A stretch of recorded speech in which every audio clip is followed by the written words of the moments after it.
Dear sis, mom's getting worse. You said it best during Thanksgiving. It's like somebody is watching over her shoulder. Paranoia. She sits by herself for hours, pretending to read when it's obvious she isn't. Lately she's been covering her ears as if trying to keep out a sound and closing her eyes tight. Dad's losing patience with her. You're losing patience with her? She's slowly going insane and you're the one losing patience. He's convinced she's lost her mind and I'm starting to agree. She refuses to get any kind of help. Why can't she see that there is a problem? This isn't normal, over. Not normal at all. Why can't she see that? I'm sure she can see it. I hate to admit it, but I'm kind of scared. Scared for her. I don't know what to do with Jack. Lauren, it has a name. Mum locked herself in the bathroom this morning. She sounded like she was talking to herself in there. Well, not to herself. It was like there was somebody else there, but there wasn't. I listened. I couldn't understand it, but she did say the name Joey. I asked her later who Joey was, and she got really scared. Then she got angry and said, if you know what's good for you, never mention that name again. This could be the key. If we find out who Joey is, maybe we can save her. Jack. Dear Lauren, well, it's done. The final papers have been signed. It hurt a lot, but it had to be done. Mom has now been committed to a mental ward. I have to say I am relieved. I know how you feel about it. How you is one word. But you weren't there. You didn't come home to see her screaming and tearing her hair out. Tearing her... Is that literally tearing her hair out or figuratively tearing her hair out? Running around the house, knocking down everything in her way. Cuts were all over her face and the house was practically destroyed. The house was practically destroyed? What? I can't tell if this is literal or figurative. Because the house is practically destroyed means that somebody drove a bulldozer through it. You know what I mean? I was so shocked I just closed the door and waited outside for Dad to come home. It was awful. She clawed at him, clawed at his face over, and drew blood. It will haunt my dreams for the rest of my life. Thanks for coming out, Lauren. Coming out? I don't think Dad and I could have handled it on our own. She kind of drained us, you know. Can I come to New York and visit? I need to get away for a while. Jack, yeah, sure, come over. So there was the thrashing and the screaming and then the running around and then the cuts and then the clawing. Huh. Congratulations, summa cum laude. I always knew you were a smarty pants, sis. Now you've got the documentation to prove it. Doesn't really mean anything. Thanks again for letting me stay at your place for the weekend. It was just like old times, except you weren't smoking then. You're smoking? Maybe it's the smoking. It's probably the smoking. Smoking is bad for you guys. Not only does it give you lung cancer, it makes you like metal. New York is an amazing city, and Columbia has a great campus. I can't wait to move down there in September, but until then I've got to deal with our grumpy old man. He's insufferable as always. Ever since Mum, he's been hard to talk to and very hard on me, over. I should tell him you're smoking now. Maybe then he'll concentrate on you for once. See you again soon, Jack. Alright, well, Dad's being a douchebag. It's happened, Lauren, just like you eventually said it would. I am in love. Okay. Her name is Maria. She's from Italy and we met in statistics class. And sure. She asked if she could copy my notes because her hand was tied. We ended up having lunch and we've been inseparable ever since. Sure, why don't you do all her homework for her? She's incredible, she's got the most amazing red hair and I want you to meet her. I'll come by soon. Maria from Italy has red hair. Well, it's not her natural hair color, that's for sure. Sure, Jack, sure. Lauren, are you alright? Ever since Mom's funeral, you've been hard to reach. I know it's been hard on us, but it's been 6 months. I tried calling, but you never answer. I came by the other day, but you didn't open the door. I knew you were there, Lauren. I could hear you. I risked using the spare key you gave me, but you changed the lock. Come for dinner on Christmas Eve. Maria is a great cook. She won't ask any questions, just come. Mom might be gone, but we're still here. I miss my big sister. Wait, you moved in with Maria already? Well, that was fast. I'm sure. Okay, I think I get it. I think I get it. So Joey, after haunting the grandmother, Joey moved on to the aunt. So like, grandmother dies, and then Joey moves on to the aunt, and now aunt is dead. So Joey's gonna move on to Rosa pretty soon. Lauren, who is Joey? I went over last week to give you a Christmas gift. You didn't answer the door, but I heard you talking to somebody named Joey. Is it a boyfriend? Are you seeing a man named Joey? Is that why you've dropped off the map, or is it something else? I don't think I need to tell you what. For God's sake, talk to me, Jack. Lauren, I know you're annoyed, but I am not sorry. I didn't want to do it, but you left me no choice.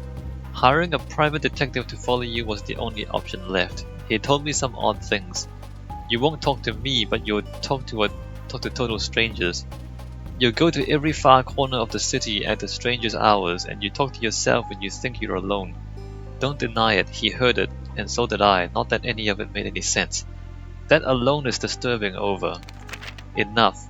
But then he saw you collapse. You were all alone in some obscure park in the Bronx, and you just fainted.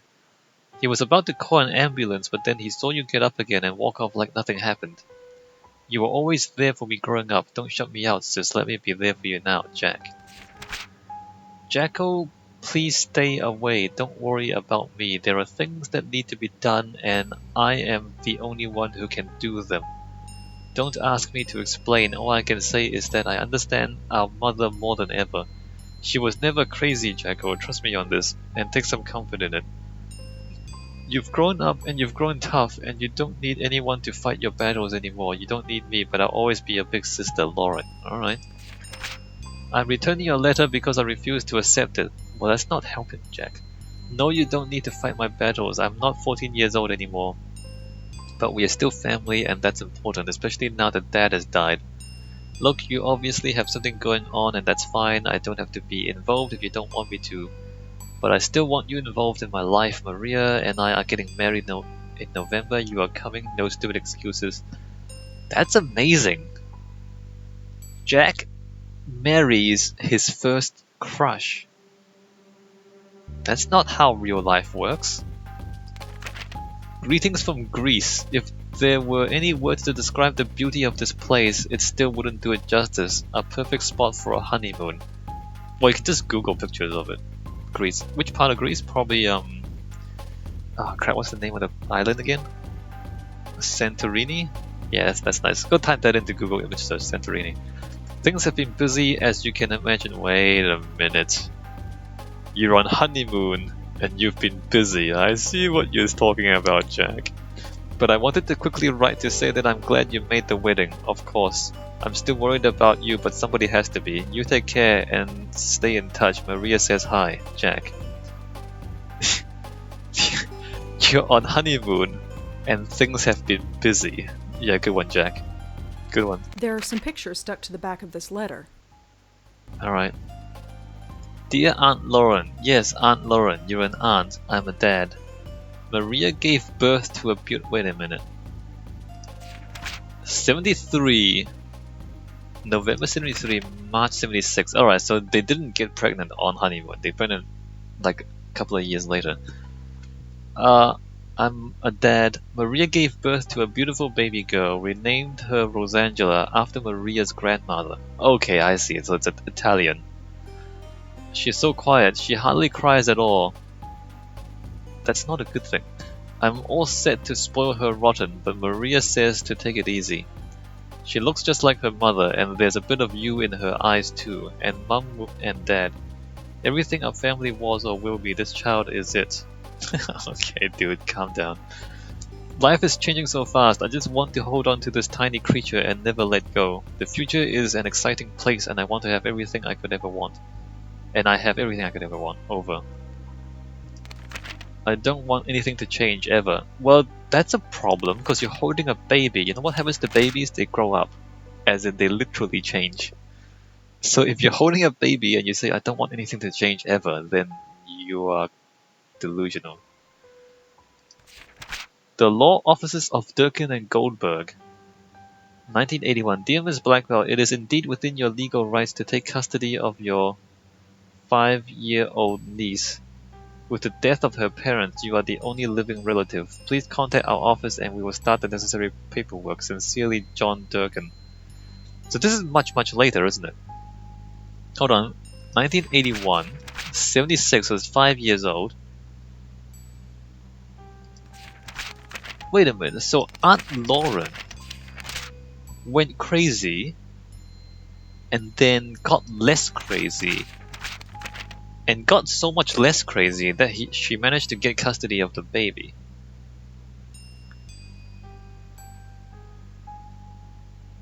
That's interesting. So the grandmother was crazy, and then when the grandmother died, Lauren was briefly crazy, but then got uncrazy. And picked up the baby at 5, but then she soon after went more crazy and then was put into a hospital where she was sedated for 20 years before she also died. That's kind of weird. Or maybe she's still crazy here and she was just kind of barely functional. No. Alright, fine. Hello? Rosangelina, hi. Hi, Bob.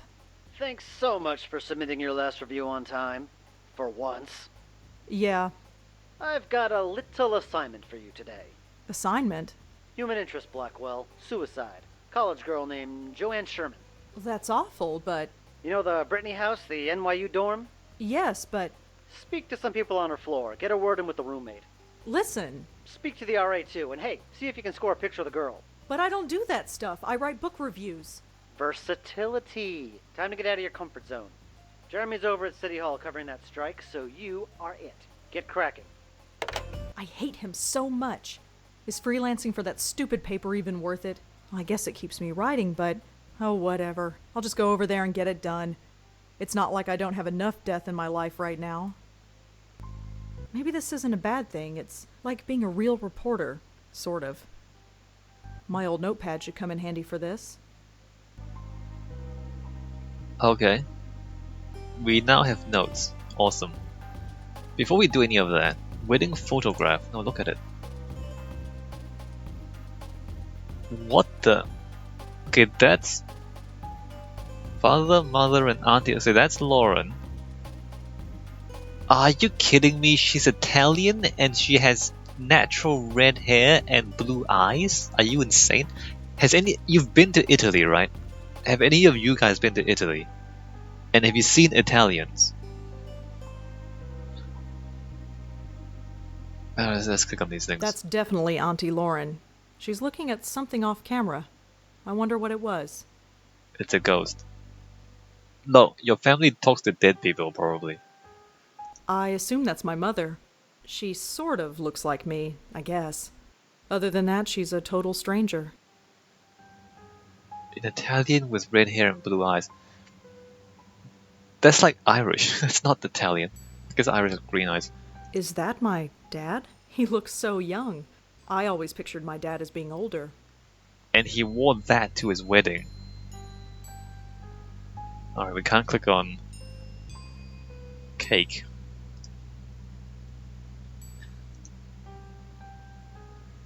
Christmas photograph. That's the grandmother, right? That's the grandmother. That's the that's dad. That's aunt. Can't click on anything. So now we got notes. Using the notebook, Rosangela will write down various clues during her adventure. To get more information about a clue, move the mouse cursor over it. Joanne, an NYU student living in the Brittany house. Joanne's committed suicide recently. Photograph. Your boss asked you to get a photograph of Joanne. I'm pretty sure this is a bad idea to bother people who just committed suicide. Oh, this is where we talk to a dead person, isn't it? Because she's a ghost now, and we're gonna talk to her, and we'll find out that she was murdered, and then we'll solve the case. Probably. Let's talk to what's her name again? Come in. Elephants. She has elephants on her wall. Hello, Rosa. Come in, come in. Don't mind the pooch, he's harmless. Yeah, well, he tried to strangle himself earlier, so. Dog. That's Nishanti's dog. Touch Come the on, dog. boy. Read the pooch. Hi, dog. His name is Moti. Right. Moti. See ya. That's it. Someone wants a treat, eh? Go get it.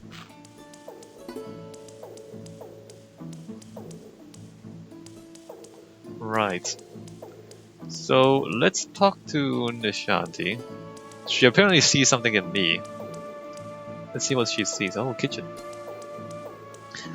Make small talk, make a joke, make an observation, ask the lady, make an observation. This is, a lovely place. Thank you. Not the biggest place, but fine for Moti and me. Thank her again. Thanks again for helping me out earlier. I'd probably be sleeping in a hotel tonight if it weren't for you. Oh, didn't you hear? The strike's over. Really? It only lasted a few hours according to the report on the radio. I suppose that's irony. I suppose so. Is that irony? Irony is so complicated. So, you play the flute, huh? Yes, I play the flute. It's called a bansuri. What about you? Do you play an instrument? Me? No, I can hardly play the kazoo. Let's see. You strike me as being creatively inclined. Are you a painter? A writer? Well, I'm trying to be a writer. I knew it. Anything published? Nothing really, aside from book reviews in the Village Eye. Village Eye? You mean that little paper they sell at the stand? You've read it? I've seen it around, but I've never actually read it. Perhaps I will the next time I see it. Cool. That dog is adorable. Moti? He's spoiled rotten, but he's good company. He's taken quite a shine to you, that's for sure. Huh, yeah. Usually I'm not good with animals. You never had a childhood pet? A pet? No, I had a teddy bear. Well, you probably had the right idea. Moti's a little thing, but you wouldn't know it from the amount he eats. He's very active, it seems. Yes, that probably explains it. See that box of biscuits? I buy a new one every 2 days. Moti doesn't have a stomach. He has a black hole that sucks in food. Feel free to give him one if you like. Oh, sweet, I just feed the dog. It's not that you're bad with animals, it's that animals are bad with you, Rosa. You have a very nice apartment. Thank you. A bit small, but that's New York for you. You seem very friendly with the people in this building. Well, I didn't grow up here. I didn't realize it was taboo to chat with neighbors. Well, it's not taboo exactly, it's just... Oh, I know, just one of those unspoken things. I've found that most people are pretty friendly, though, once you take the first step. People have their defenses up most of the time. You know what I'm talking about? Yeah, I do. Why do you play the flute in the park? It's a place to go, I suppose. I was walking there one day and I had the bansuri with me, so I started playing. Next thing I knew, I had a bunch of people around me. So I go there as often as I can now. It gets me out of this stuffy apartment, and I admit I like the attention. Plus, Moti loves the dog run there. Well, he did until they closed it down. Why did they close down the dog run? It seemed okay to me. Nobody really knows. It started about a week ago. Dogs started howling, running around like maniacs, acting strange. Some even hurled themselves at the fence door trying to get out. They say it's some kind of high-frequency wave that's caused by electric cables or something. Some high-pitched sound that the dogs can hear, but we can't. But I know better. You know better. Definitely. I noticed these things. I could tell that things weren't quite right. Something in the air. It's not a high-pitched noise. That would only cause a dog pain. This was more than pain. The dogs were scared. What was there to be scared of? I have no idea. But I know what I sensed, just like you did. Me? You sensed it. Don't think I didn't notice. I didn't sense anything. Well, perhaps. Maybe I'm just spouting nonsense. Can you just tell me? This is so... It's so obtuse. It's like, okay, obviously something's going on. Can you just say it? Could I try feeding the dog? Sure, here, take one. I have plenty. Go ahead and feed him. He's always hungry. Well, I'd better go. Take care, Rosa. Come back whenever you'd like. I have a dog biscuit. These dog biscuits are really mushy. What if I eat it myself? Let me just keep that. What if I eat the biscuit myself?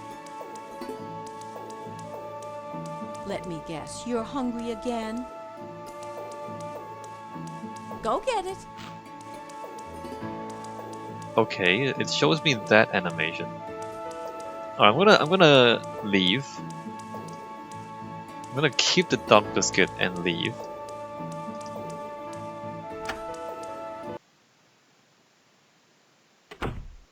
I'm not knocking on some string. Fine. Brittany Hall dorm room, Bellevue Psychiatric Hospital, Rose's apartment, right? Ugh. I feel like hell and I have to interview college kids.